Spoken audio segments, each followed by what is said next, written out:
मंचसपुर गांव का सबसे बुद्धिमान व्यक्ति था संपत। ऐसा गांव के लोगों का मानना था, क्योंकि उसके दूर के चाचा विदेश में रहते थे, जिसकी वजह से लोग हर मुश्किल में उसकी सलाह लेते थे। लेकिन हकीकत में वो जितने बड़े बड़े आइडिया लाता, उतनी ही बुरी तरह उन आइडियाज में फंसकर मुसीबत में पड़ जाता। ऐसे ही एक बार बारिश के मौसम में उसने रेडियो पर सुना, भयंकर गर्मी और लू की स्थिति को देखते हुए मौसम विभाग ने एडवाइजरी जारी किया, ज्यादा खतरा हो सकता है। तो अक्लमंदी दिखाते हुए सोचा कि क्यों ना गर्मी से पहले ही इंतजाम कर लूं। अबे अगर छतों पर मिट्टी डाल दे तो घर ठंडा हो जाएगा भाई। अरे वाह, हम घर को शेर की गुफा की तरह बना देंगे यार। संपत ने खुद अपने घर की छत पर 10 बोरी मिट्टी डलवा दी। लेकिन अगले ही दिन तेज बारिश हो गई। मिट्टी गीली होकर घर के अंदर गिरने लगी। चारों तरफ कीचड़ ही कीचड़ नजर आने लगा। अबे यार, आइडिया अच्छा था यार, बस बारिश ने धोखा दे दिया। सर्दियों के बाद जल्दी ही गर्मियों का मौसम भी आ गया। गर्मी के कारण गांव में पानी का संकट था। नल सूख चुके थे, कुएं का जल स्तर नीचे चला गया था और तालाब भी उबल रहा था। गांव वाले बूंद बूंद पानी बचाकर रखते थे, लेकिन संपत को तो अपनी बुद्धिमानी दिखानी थी। गांव के बुजुर्ग रामलाल काका अपनी खाट पर लेटे हुए पसीना पसीना हो रहे थे। उनके पास बैठे थे मुकेश, संपत और पप्पू। गर्मी में सबसे बड़ी समस्या थी बिजली का जाना। रात को जैसे ही सब सोने की कोशिश करते, बिजली गुल हो जाती और पूरा गांव पसीने से तरबतर हो जाता। अब लगता है यार गांव की बिजली भी हमारे साथ गर्मी की छुट्टियां मना रही है यार। सब हाथ पंखे लेकर हवा करने लगे, लेकिन ज्यादा देर तक हवा करना भी मुश्किल था। मेरा पंखा असली खजूर के पत्तों से बना है, इससे ज्यादा ठंडक आती है। अरे असली ठंडक तो बांस की चटाई वाले पंखे से आती है। हमारे समय में मोर पंखी पंखा होता था, वो सबसे बढ़िया था। अबे ये पंखा पुराण सुनाने की जगह कोई मुझे ही हिला दो, है? शायद ठंडक मिल जाए। अरे ये कौन सा जुल्म आ पड़ा है भैया। ऐसी गर्मी तो हमने अपने जमाने में कभी भी नहीं देखी। काका ओ काका, आप हर साल यही बोलते रहते हो। अरे पगले, पहले वाली गर्मी में और इस वाली गर्मी में जमीन आसमान का फर्क है बे। पहले सूरज इज्जत करता था, अब तो सीधा चमड़ी झुलसाने पे उतर आया है। हाँ चाचा, गांव के बच्चे जो दिन भर खेतों में खेला करते थे, अब नीम के पेड़ की छांव में दुबके पड़े हैं। कोई भी बाहर जाने की हिम्मत नहीं कर रहा। गांव में पानी का संकट इतना बढ़ गया है कि अब लोग चोरी चोरी दूसरों के घरों से पानी चुराने लगे। अरे ये तो बड़ी बुरी बात है यार।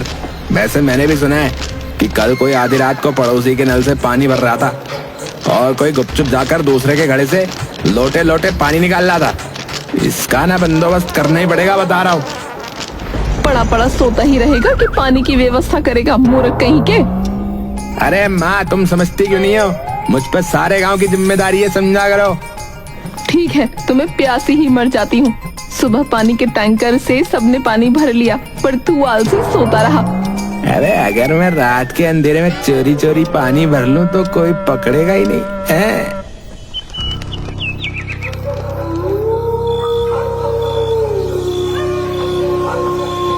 रात के समय संपत दबे पांव मोहन काका के घर पहुंचा, जहां एक बड़ा सा मटका रखा था।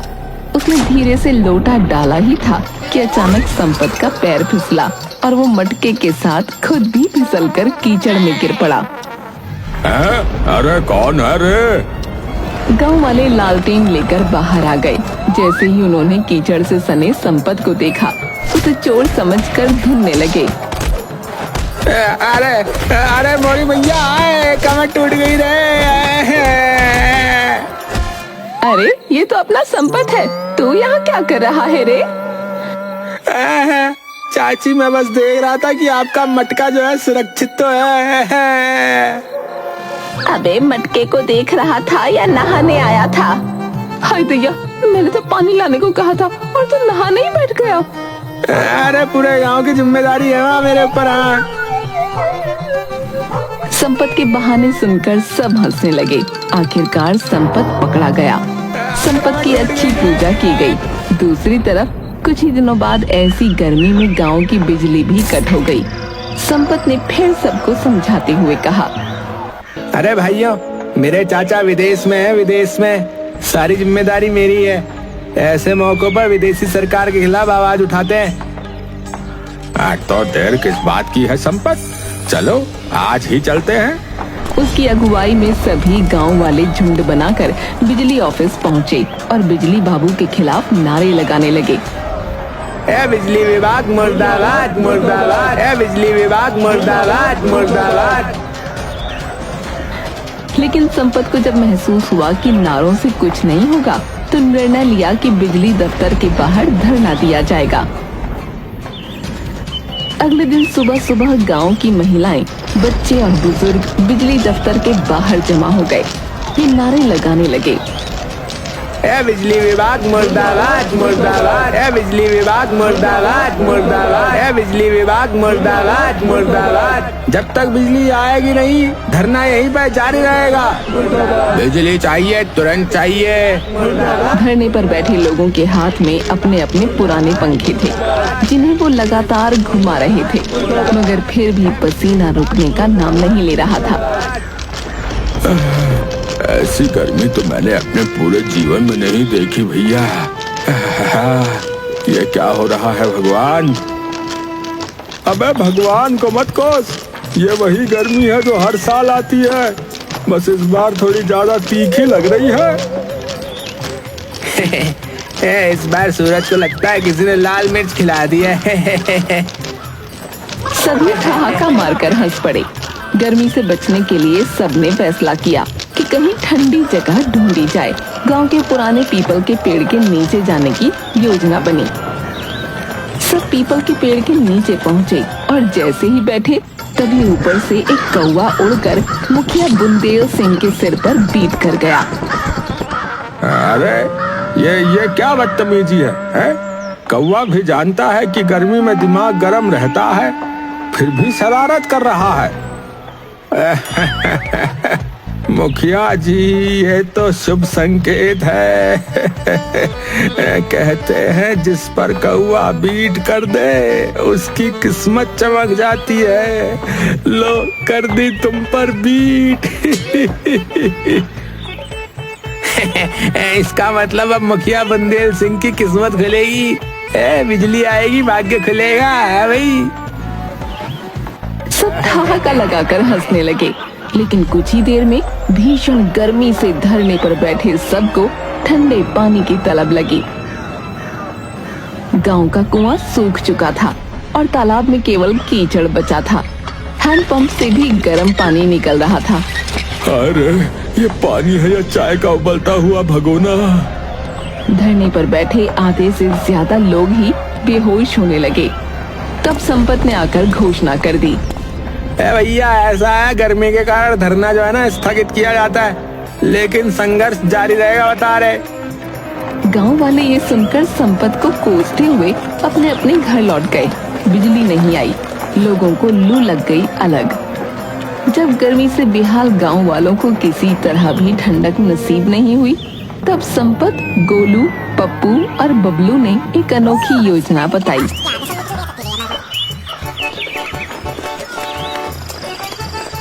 ये देखो भाई, शहर में लोग ना फ्रिज में ठंडा शरबत बनाते हैं, समझे? लेकिन संपत बेटा, अब बिजली तो है नहीं गांव में। अरे काका, ये पूरे गांव की जिम्मेदारी है मुझ पे, समझे? कुछ तो सोचना ही पड़ेगा ना, भला आप लोगों को ऐसे कैसे छोड़ सकते हैं? संपत ने फिर गांव को ठंडा शरबत उपलब्ध कराने के लिए एक अनोखी योजना बनाई। काका, क्यों ना तालाब को शरबत से भर दिया जाए, इससे लोगों को राहत मिलेगी। पर ये कैसे हो सकता है बेटा? मेरे चाचा विदेश में रहते हैं, वो जब गर्मी पड़ती है ना, तो वो अपने तालाबों को शरबत से भर देते हैं, फिर आनंद ही आनंद हो जाता है। मुझे लगता है अगर नींबू पानी को शरबत बना सकता है तो तालाब के पानी को भी शरबत बना देगा। वाह, बिल्कुल बिल्कुल सही कहा, बिल्कुल। पूरा तालाब नींबू पानी बन जाएगा, हैं? संपत ने सच में 50 नींबू तालाब में निचोड़ दिए, जिससे पानी का स्वाद तो नहीं बदला, लेकिन तालाब में रहने वाली मछलियां मरने लगीं। अरे संपत, तू तालाब में शरबत बनाने आया था या मछलियों का कब्रिस्तान बनाने रे? बेटा, कुछ तो दिमाग लगाया कर, है? तुझ पर जो है सबकी जिम्मेदारी है। आखिर तेरे चाचा यूं ही तो विदेश नहीं चले गए, उनका खून है तू, उन्हीं की तरह बुद्धिमानी के उपाय लगाया कर। लगता है चाचा कुछ गड़बड़ हो गई।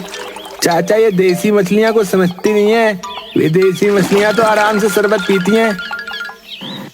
इसी बीच ललिता ताई की बेटी छबीली की शादी होने वाली थी। छबीली संपत को बहुत पसंद करती थी, पर बेचारा चुप रहता था।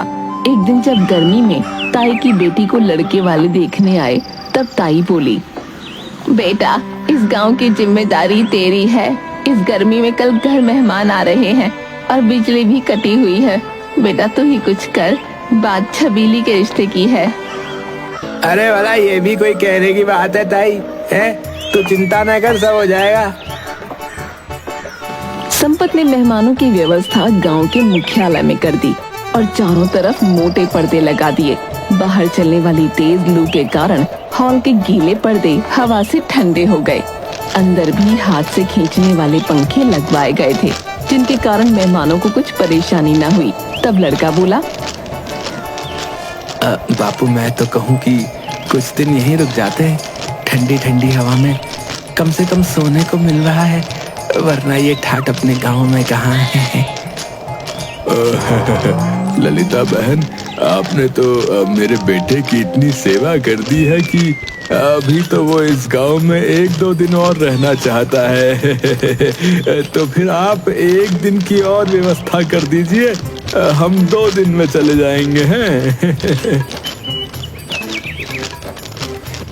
उसकी बातें सुनते ही ललिता ताई और संपत दोनों के होश उड़ गए, क्योंकि ना तो पंखा चलने वाले लड़के और ना ही मर्दों को गीला करने वाले लोग मौजूद थे। गांव में पानी की कमी थी, इसलिए किसी को भी संपत का ये आइडिया पसंद नहीं आ रहा था। कुछ घंटे की बात कहकर संपत ने सबको मनाया था, पर फिर पूरी रात ये कार्यक्रम करना खेल नहीं था।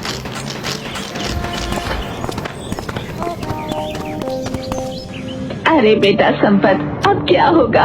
कहीं बेटी की शादी टूट तो नहीं जाएगी? कुछ करना होगा।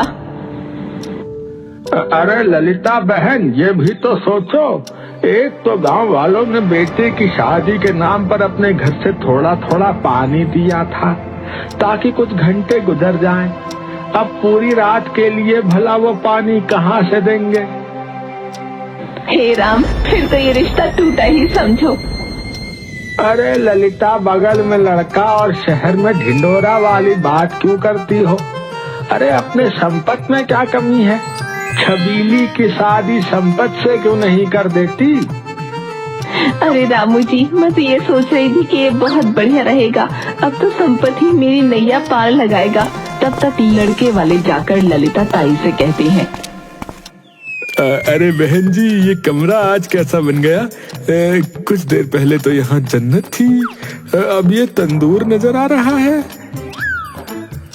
अरे समझी जी, अब आपकी इज्जत इसी में है कि आप अपनी इज्जत बचाकर चले जाएं। हमने अपनी बेटी के लिए दूसरा लड़का ढूंढ लिया है।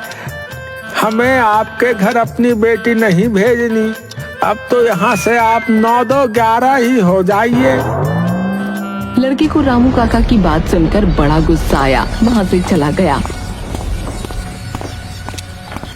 ललिता ताई भागते हुए संपत के पास पहुंची और बोली, बेटा संपत, अब तो हमारी इज्जत तुम ही बचा सकते हो। मैंने फैसला कर लिया है, मेरी बेटी छबीली की शादी उस मुहूर्त पर तुमसे ही होगी। तुम्हें ऐसे कोई एतराज तो नहीं ना? संपत को तो मानो मुंह मांगी मुराद मिल गई। उसके दिल में लड्डू फूटने लगे। वो तो पहले से ही छबीली को पसंद करता था। वो बोला, अरे मुझे भला क्या एतराज होगा है? और संपत ने शादी के लिए हाँ कर दी।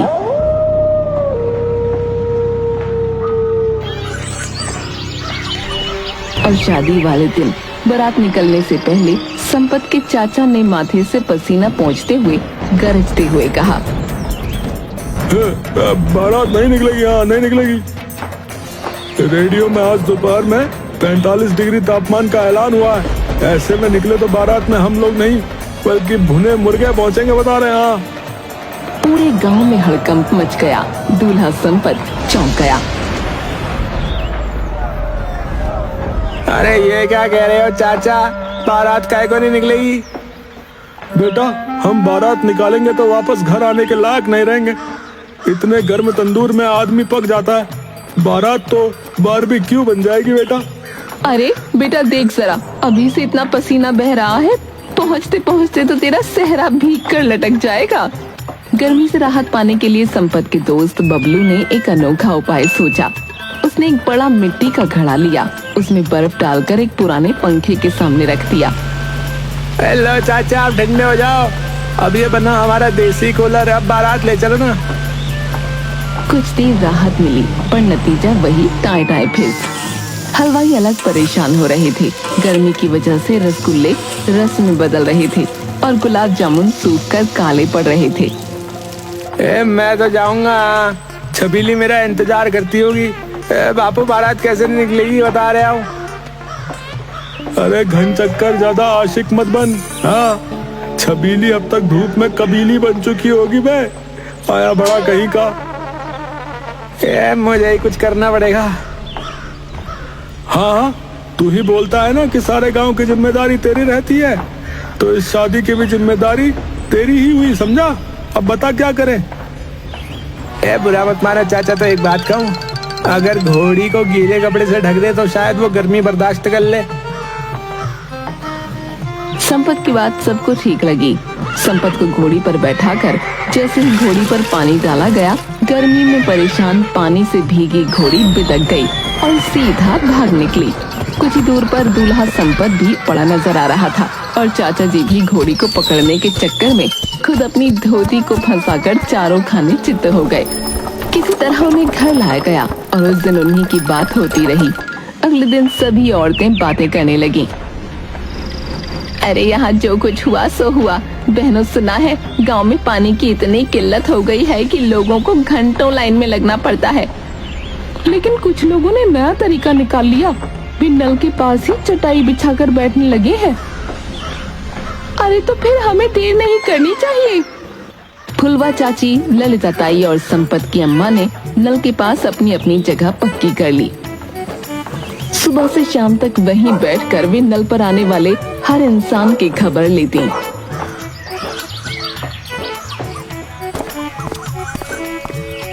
अरे ललिता, कल तूने 2 बाल्टी पानी भरा था, आज फिर आ गई।